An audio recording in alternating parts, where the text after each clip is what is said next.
All right, so I am in Stockton Lake like I usually am, but this time is actually for a short film that I'm helping out with my friend. He lives around the Stockton Lake area, and every time he makes a short film, it's always around that area. So I am here. I brought the van. I brought a bunch of stuff.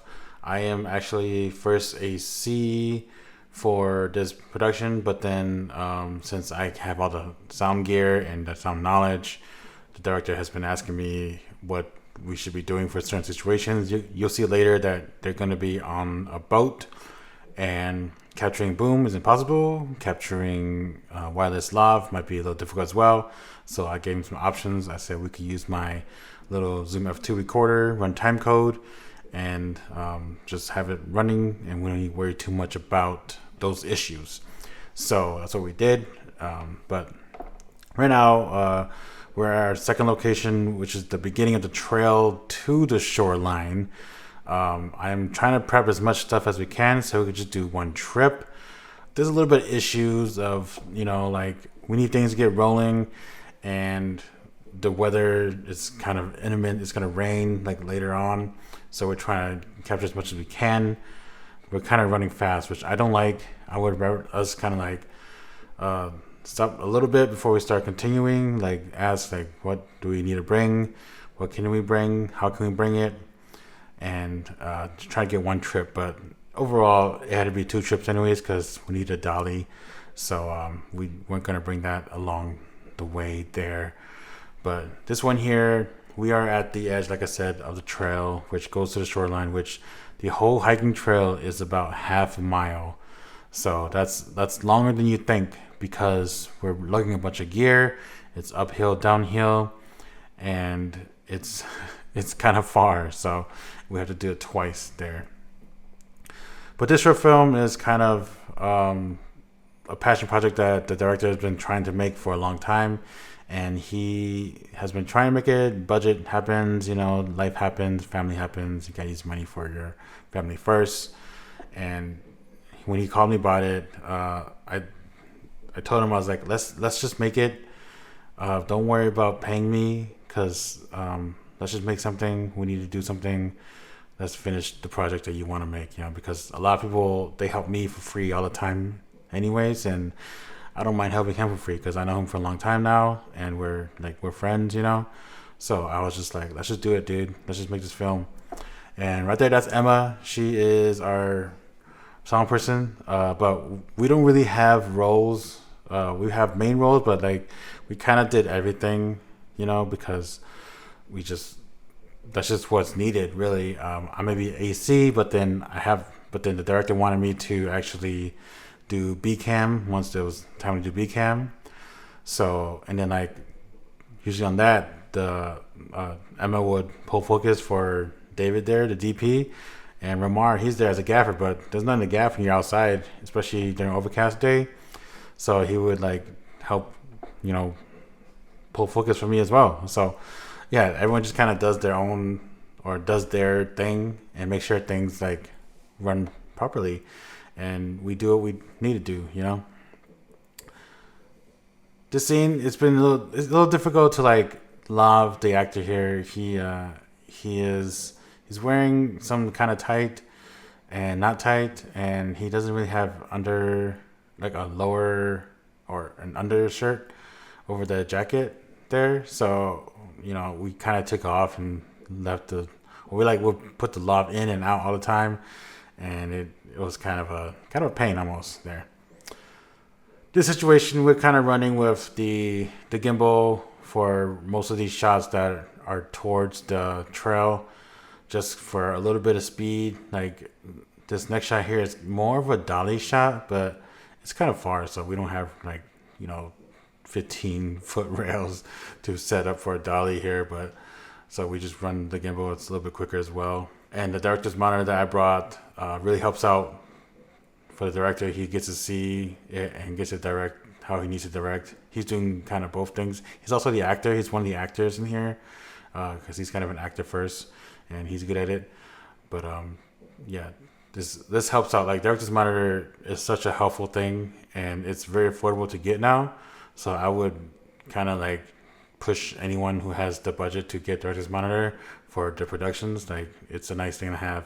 Even if it's like 5-inch director's monitor, or even your phone, like using the Axoon type transmitters where it transfers to phone very well.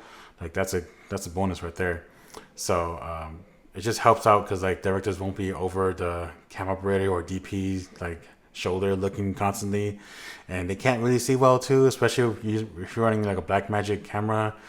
The screen is just kind of fixed, so you can't really exactly do it very well. But these scenes here, we are traveling down to the shore and we're capturing scenes between that. There are like, I think, two, before we actually start filming at the shore. So that's the plan right there. We just kind of look at the area, see how nice it is. The director, he kind of knows the area already. He scouted, obviously, so he knows the blocking and what's going to happen. But we still kind of look at it because, like, things change, right? Like the weather right now, it's cloudy.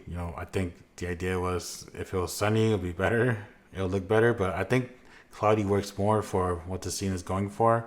It's kind of a, not dark scene, but it's an emotional scene in the sense that the character is going through some things right now.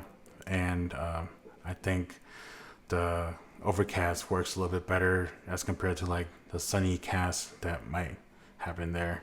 We have a good number of people here, but I felt like we could have used maybe like one extra person, maybe, just to kind of help grab things. We kind of had two PAs in a sense.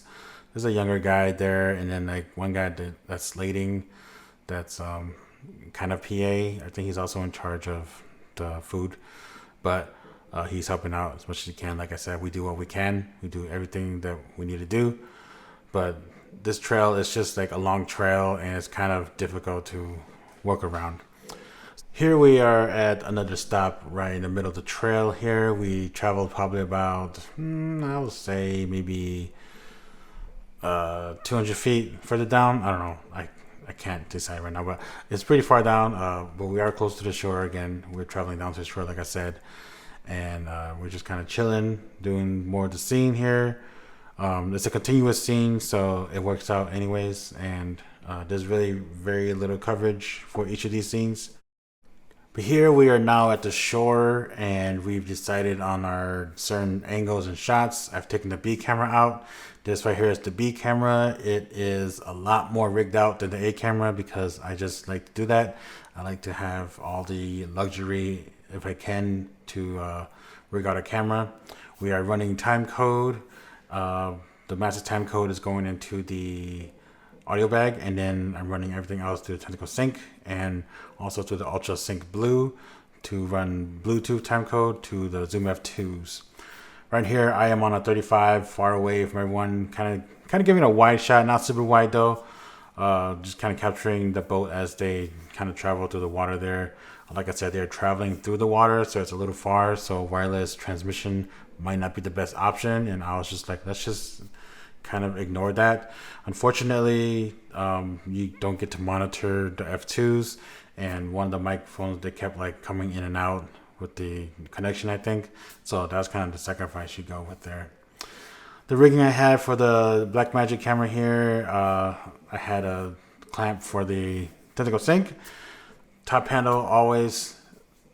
We're running the field world monitor just so we can run the transmitter a lot easier, and running through SSD in there, but it kind of recorded 2 clips on SSD and then the rest in the CFast, so I had to buy a CFast card to transfer everything else. Right here I am back with everyone else, and we're kind of getting single cam shots. We did a few dual cam shots, but I just couldn't record any of that, right, because I'm running camera. So, but we do have 2 director's monitors set up, so we can kind of monitor each camera if we wanted to, so that was nice. But yeah, other than that, this is basically it. We just shot the rest of the day. We did some drone shots at the end, and then we're glad it actually did not rain.